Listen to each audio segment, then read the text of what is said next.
Absolutely. I want to directly focus on the book. In the Tyranny of Meritocracy, you remind us of a moment in 2009 when people took to the streets in Iran against a clearly repressive regime. Obama praised them by saying, "Those who stand up for justice will always be on the right side of history." And of course, this was an expression that was widely used, right side or wrong side of history. Yeah. And there was a moment when I think, particularly in early 2000s, maybe an extreme optimism too, this conviction that history could move only in one direction, linear, forward, progressive, which meant that the citizens of the Western world did not have to worry that much about human rights, women's rights, freedom of speech, because it had already been achieved, that threshold.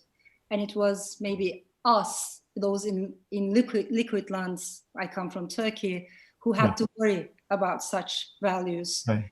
There was this assumption that thanks to the linear movement of history, those countries that were lagging behind would sooner or later catch up with the rest of the world.